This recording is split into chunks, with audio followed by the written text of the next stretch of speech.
What happens at Grandma's stays at Grandma's is a model for you and your grandkids. If it's fun, it's fair game. But lately, hip pain has you grimacing more than laughing. And that's a moment you realize life's too short to put off treatment any longer. The Joint and Spine Center is Cincinnati's leading destination for orthopedic care, with hundreds of joint replacements each year. So when a moment has the power to change the rest of your life, go to the one place with the power to change it for the better. The Christ Hospital Health Network. This changes everything.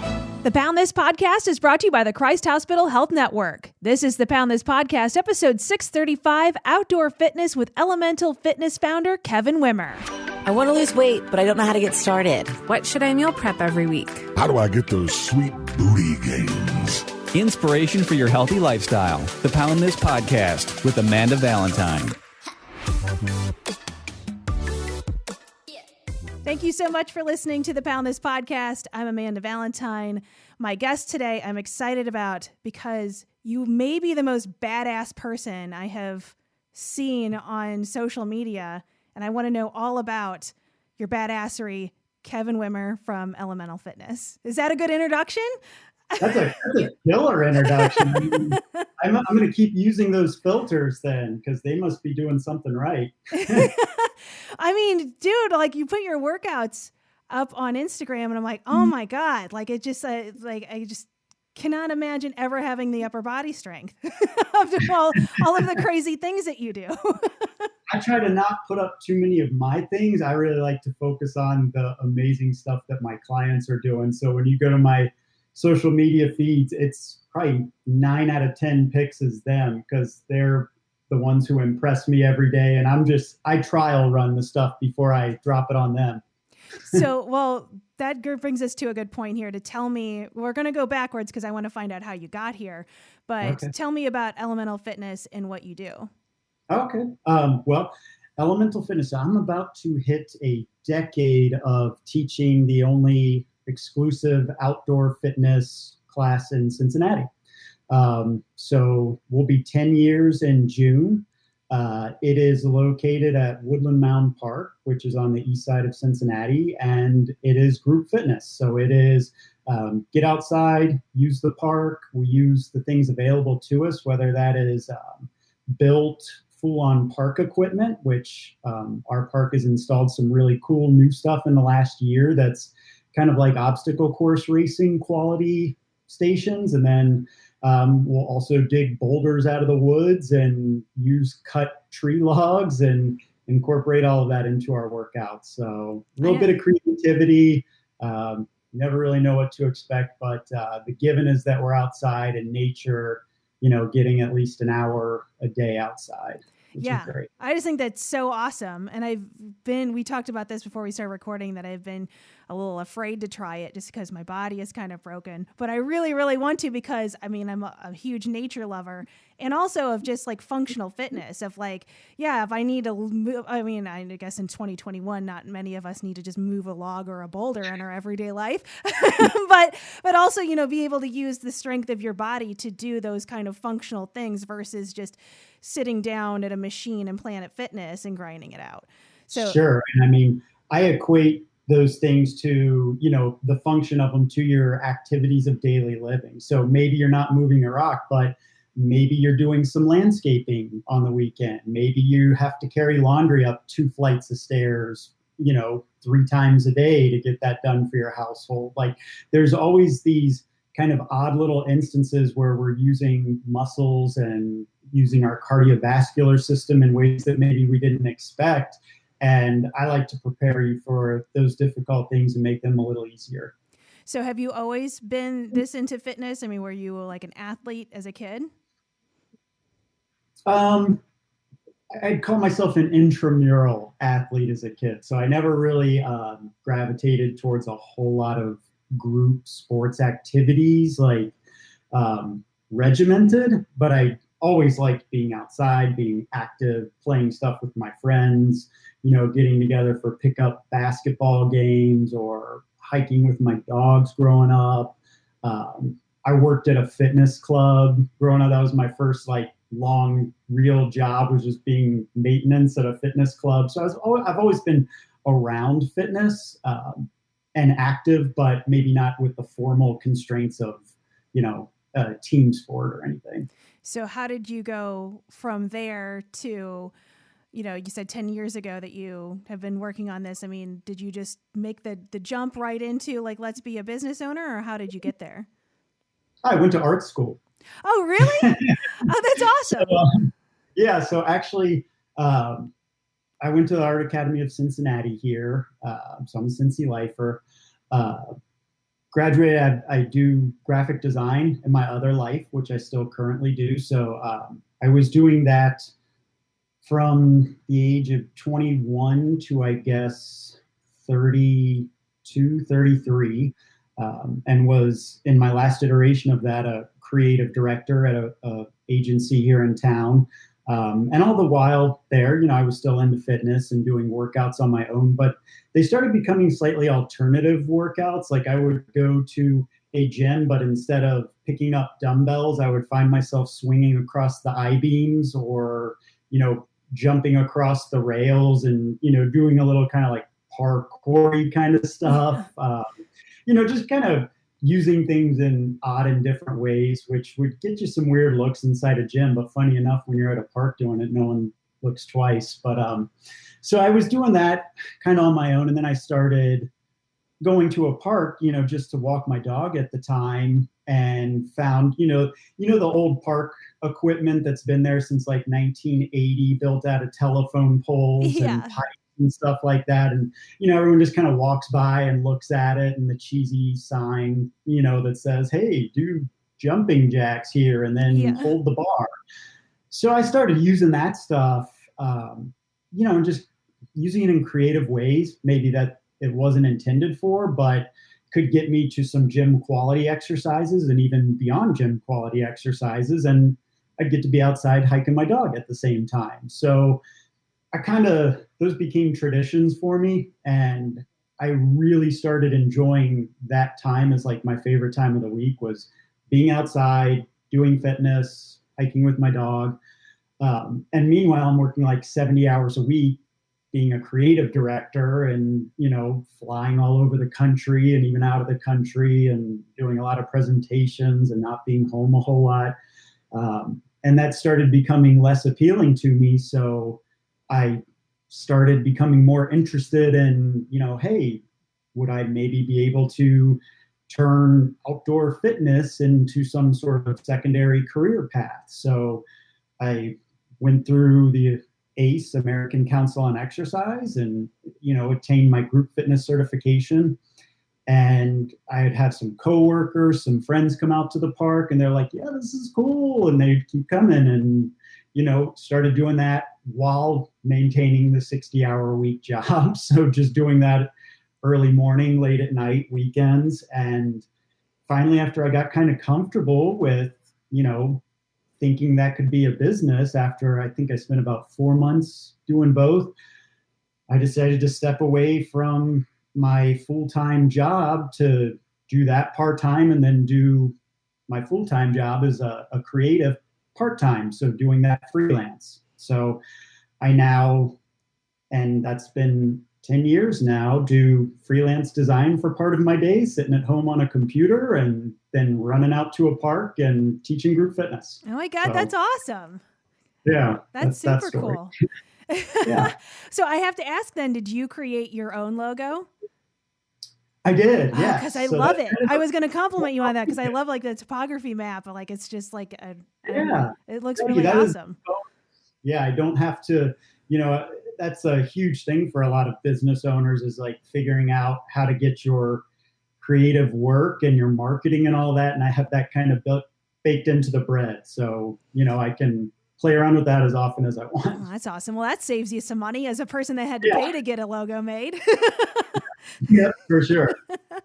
Oh my God, so cool. So like, obviously you feel like you made the right choice then of walking away from that full time to pursue, your outdoor fitness. Yeah. And I certainly feel blessed because freelance design is certainly the thing that keeps the bills paid for the most time. But, doing the group fitness is definitely fulfilling. That's kind of the thing that I will probably think about and look back on as the legacy, and or you will know soon enough, as you start doing more personal training with people, like it doesn't matter what kind of day you wake up with, like when you've gotten to teach people and have victories with them and see them do things that they never thought they'd be able to do, like you go to bed feeling like you're on top of the world. And having this for the last 10 years and, God willing, another 10 years or more, that's kind of the thing that I hope I leave people with and have gotten to leave Cincinnati with. Yeah, that's awesome. So for you in your own fitness, just to get to you being a badass, like, I know you put some of this stuff on Instagram, but like, what does that daily look like for you? Like, what are your goals? Like, cause I guess I'll just leave it there. Yeah. So I have probably, and especially at the time when I was kind of in the pressure cooker of a career with a lot of stress and anxiety, always used fitness as a way to kind of tamp that back a little bit. So get up early in the morning, get your workout on, get yourself fatigued, focused, and the rest of the day kind of feels like white noise to you. So your ups aren't as up, your downs aren't as down, you're just kind of even keel. And so I've always kind of used fitness as an outlet for that.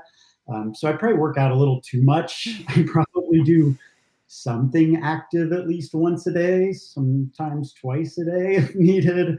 But yeah, my workouts, I base them, off of or jump into the things I do with my own classes.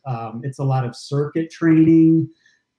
It's task oriented at times. I like to tell people sometimes they feel like a mini obstacle course race. So if you're familiar with like a Spartan race or a Tough Mudder, it probably feels like the appropriate training you would put in for one of those events. We might not run 12 miles and work out for 4 hours in a day, but we might work on some of those skills, some of that pacing, a little bit of running, and that might be a workout. Another workout might be a lot of calisthenics. So all body weight, mobility, stretching, crawling, climbing, swinging, things like that.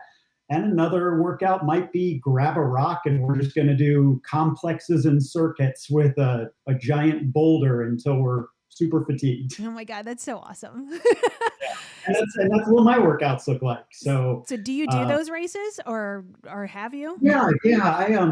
I like to do some of the more local ones or some of the smaller ones. The Spartans get a little too crowded for me, a few too many people. But there's a lot of good in-between races that, have anywhere from a few hundred to maybe 2,000 participants.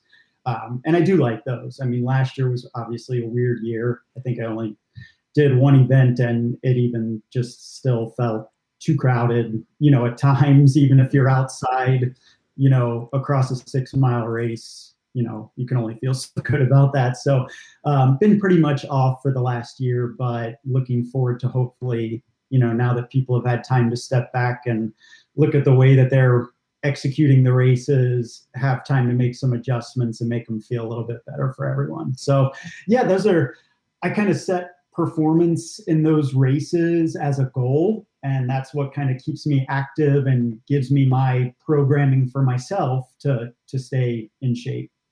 So speaking of how like the last year got kind of weird, how did that kind of?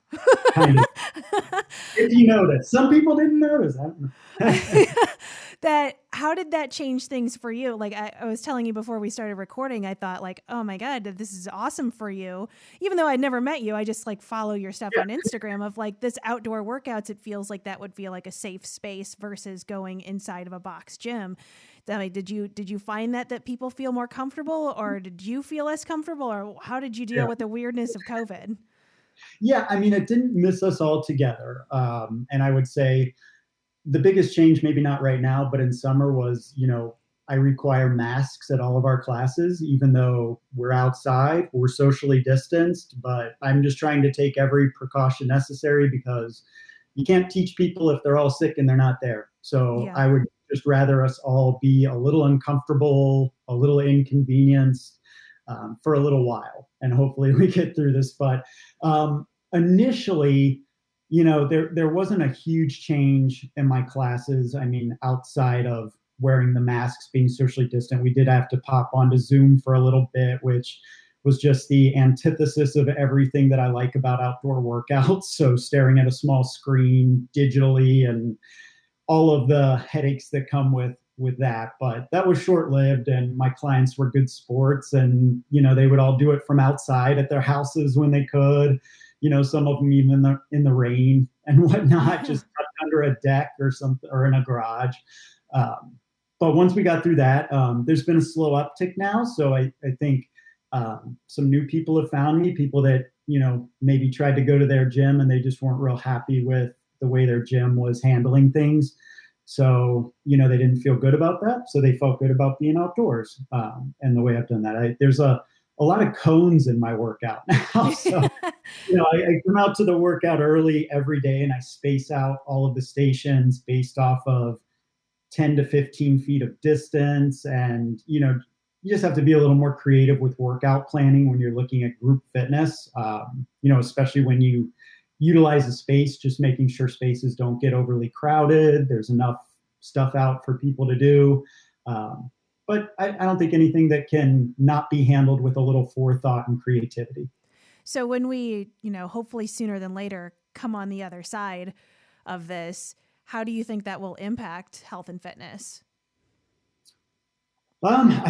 I hope people have tried some new things at this time, maybe outside of gym things. People have probably found some new outdoor activities, hopefully, that they enjoy, which again is something that I always promote. And I think how most of my clients who have been tenured for a really long time found me, they already enjoyed being outside, whether it was for walking, running, hiking, biking, but then they felt the need to do all of their other fitness inside a gym, which they didn't like because they like being outdoors. So it's like, go from being outdoors biking all week, and then you have to go get into this little box with mirrors and thumping music that isn't yours and people standing around, and things maybe don't feel clean or they feel too crowded. And it's like, no, they didn't want to do that. So yeah, you can come get your resistance and other cardiovascular training and movement training outside still. I'm just happen to be a place that offers it. So hopefully people will, use this as a time to discover a little bit more. I know a lot of people, have just shut down and are just kind of phoning it in, and that's tough. It's not going to be any easier to start back up. But I think, taking this time to explore new things and try new things, even if they're, don't end up being the right thing, is probably a good use of time this year, so that, when we do get a little more normalized, at least you have an idea of what's out there, what works for you, what doesn't work for you. So, I mean, that's a great example of somebody that may be listening to this podcast right now that's like, oh, this sounds really cool. Outdoor workouts, I would like to try that. But I can imagine that there's, because even I have this of just like, I don't know if I can physically do that, like lifting boulders and running around. Do I have to be a major athlete to come out and work out with you? I mean, do you feel like that you have that fear from a lot of people? And is that true? Like, or do you take all shapes and sizes and dysfunctions? Yeah. It is definitely a mindset thing first and foremost. So I think, we're all ingrained to think about workouts being inside a gym. It's a controlled space. Here's what you're supposed to lift. There's weight plates. They've got numbers on them. There's treadmills. They give you feedback. And I think a lot of times people are so keyed into all of these things giving us feedback that they're not listening to themselves as much. And one thing we kind of do outside at ELMNTL is it's no excuses. I mean, if it's pouring rain, we're out there. If it's -7 degrees with the wind chill, we're out there. If it's 100 degrees with humidity, we're out there. So that's the biggest thing that I think, people find challenging is, hey, we're going to be out there. What's your excuse now? Is the inability to make excuses. The thing I hear a lot from people is, I need to work out before I come out. And it's just really?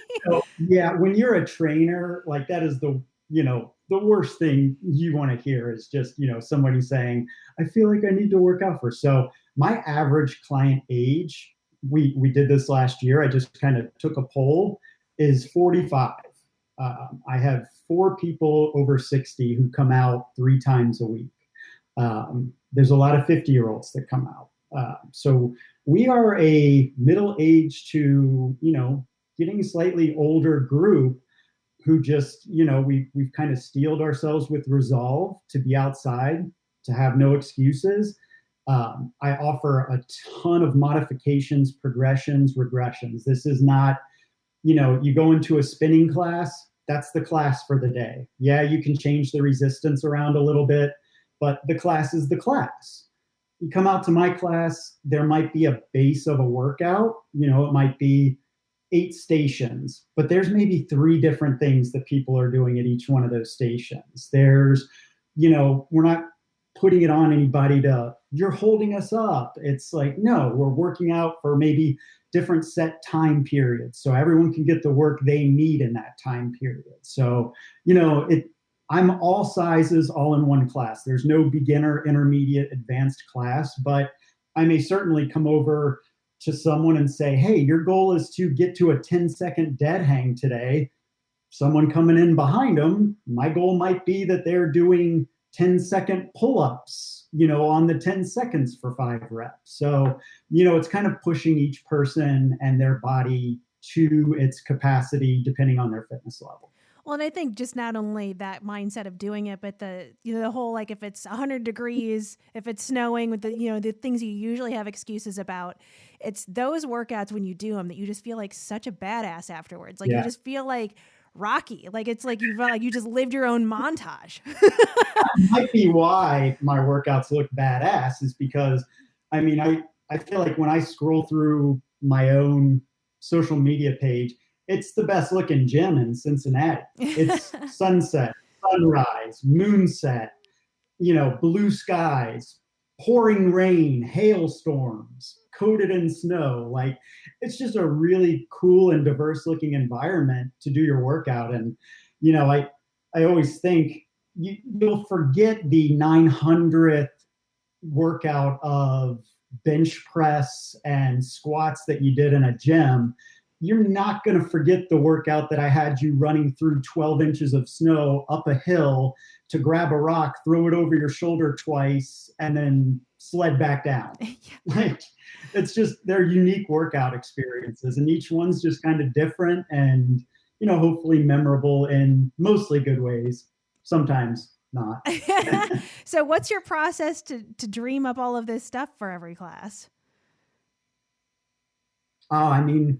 It started over 10 years ago, just when I was doing some of these workouts myself. It's just, it started mostly with figuring out how to duplicate gym exercises and the outcomes of those using the outdoors. So, maybe you're picking up a barbell and rowing it in a gym. Well, maybe we have a bar that's 4 feet off the ground and we're under it doing inverted rows outside. If you're using kettlebell swings in a gym, maybe we're just picking up a rock and still doing the same exact motion. So that's kind of how they started. But I also like the openness and freedom of the outdoors. If you drop a weight in the gym and then bear crawl across the floor and get up and start jumping up onto the desk, I think it's frowned upon. If you do that at Elemental, it just means you executed the circuit correctly. So there's a lot of freedomness and openness to it. I probably could come up with, on any piece of equipment, a couple dozen different exercises to do. So I just have a base of things in my catalog that I like doing. And so that's kind of how I come up with them, not only for the workout, but also for some of those modifications that I think people need. And, having a little bit of a background, from different certifications in anatomy and functional movement, in all of those assessments, I think helps kind of understand how to work things differently for different bodies. And I also see that your dog shows up for workouts too. He did, yeah. And they were definitely the inspiration for the whole program. So yeah, that definitely, and I Oh encouraged no, are it. you talking in past tense? Are the dog's not there anymore? I Oh, am. I'm Yeah, so that was, sorry. I didn't know that was that. what 2020 took from me. Oh my God, I'm so sorry. Yeah. Oh So yeah, I am a huge animal lover. I totally, I feel that pain. I'm so sorry. yeah, yeah, and there have been people throughout the years who they would bring their dog, glue them to their side with the leash, and take them from station to station, and that was part of their workout experience, and maybe the workout for them wasn't as focused on themselves, but it was focused on the experience they were getting to have with their dog. Yeah. Uh, so, that doesn't happen as much anymore. I think people choose to come out mostly just for them right now. And that's a good thing too, is kind of being selfish and, walk your dog when you get home, bring them back to the park or get them done early and you come out late. So, Yep. My dog so has zero chill. My dog would not be good during a workout. yeah, and it's kind of knowing those tolerances, but we see a lot at the park. So we have all of our friends that come walking by while we're working out at the park, and they're like, "You guys are crazy out here working out," and we're like, "You're out here walking your dog. It's the same thing." So, we have our buddies, and I like to tell people that those are the only breaks they're allowed to take during the workout are the canine breaks. So, you can go over and pet the dog and pretend like it's not because you're gasping for air. Yeah. You just want to pet the dog. See, I'm down for that. I've never seen a dog in a gym before, so I would Yeah, there you go. be down with exercising with some dogs. Healthy distraction. There are, I think gyms can be distracting inside in negative ways. When I think we're out in nature, I think there's healthy distractions. Getting to, you're on your back doing abdominal work at 6 a.m. and they're shooting stars overhead. That's a healthy distraction. Like, that's pretty cool. We've gotten to see some pretty cool things while we've been outside. And I like to say, the more you're outside, the more opportunity you have to see cool things outside. Oh, for sure. Spend a little more time outside. I mean, outside of a COVID world, again, when this is gone, hopefully 2022, right? Have you ever thought about kind of just doing like field trips of like, hey, we're going to do this outdoor thing in this cool location and come follow me here?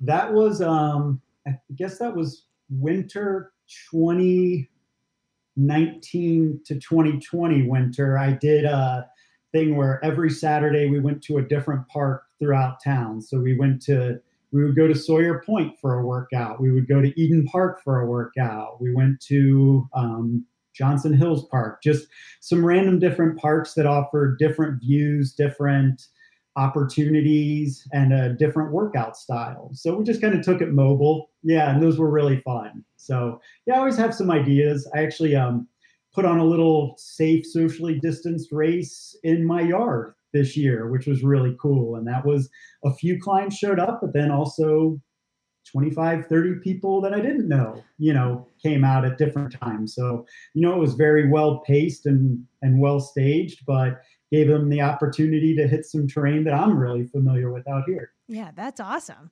So if somebody is listening to this and they're like, I am sold, I got to go feel like my own Rocky montage and do a badass workout. Like, what are the steps that they need to take to come work out with you?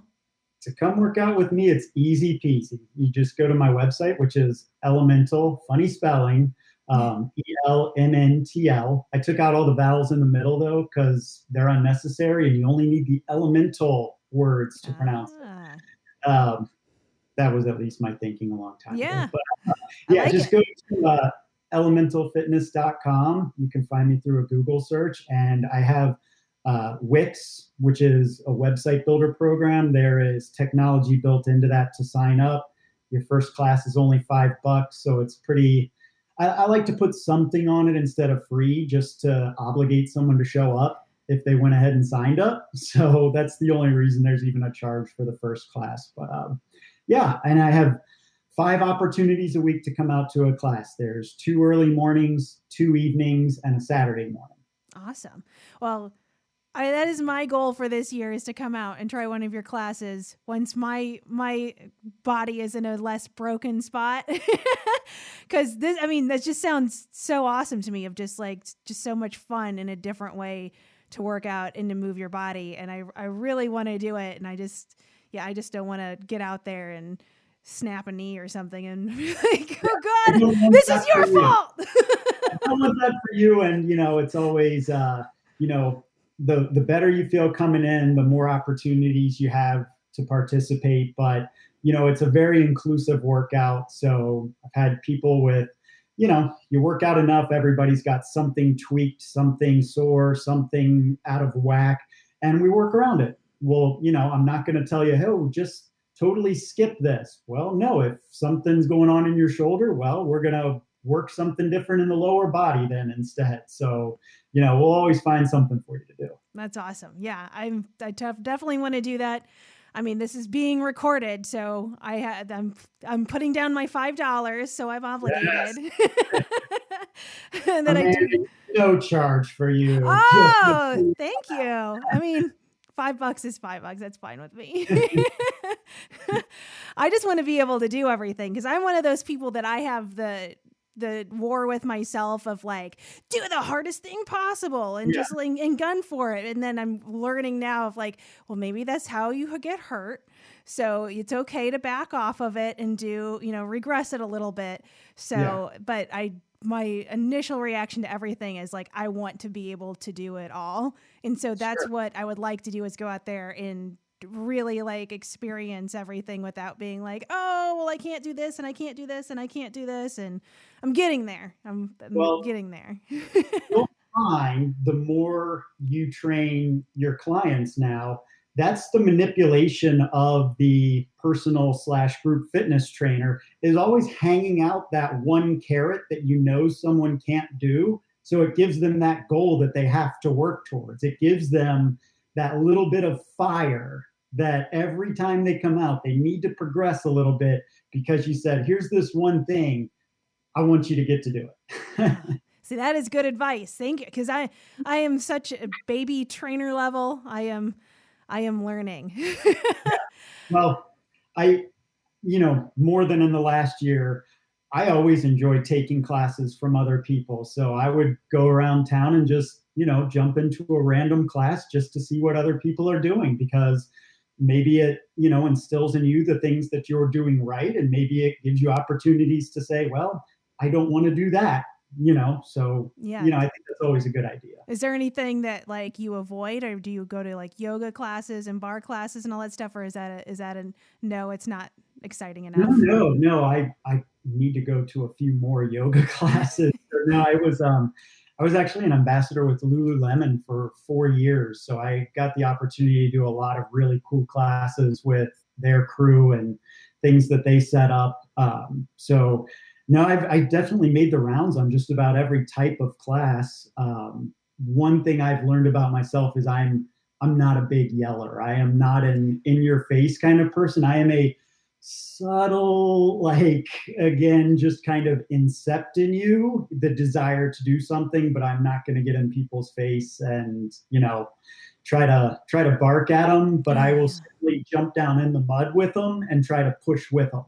Yeah, I feel the same way. Yeah. And even just kind of some of the group classes I've taken where the very and this is not a bad thing at all, it's just not me, is just the very cheerleady dance to a whole class. I'm I feel like I should be that way, but I'm not. I get that's my hardcore introverted side where I'm I'm gonna look stupid. It's not you. And yeah, someone who's been doing this for 10 years, it doesn't need to be you. So yeah. I think people will gravitate to you for authenticity. And when you're outside stripped down at a park, just lifting with what's around you, being authentic is about as simple as it gets. So yeah, that's awesome. Well, I'm so glad that you came on my podcast. I'm glad I got to learn more about you other than just badassery. That's what's fun about the 3-year Instagram follows, right? I get to see awesome meal prepping and see your journey now to being a personal trainer. So yeah, it's sometimes the distal social media world actually becomes in person. So hopefully we make that happen this year. Yeah, for sure. And so I'm going to put the link to your website and everything on the show notes here so everybody can go check it out. And yeah, thank you so much. And I'm super excited to go out and try it. And congratulations on all your success. It's super awesome. Well, thank you. And you too. Thanks right. for having me. Well, I will see you soon. All right, bye. Bye. AmandaValentineBites.com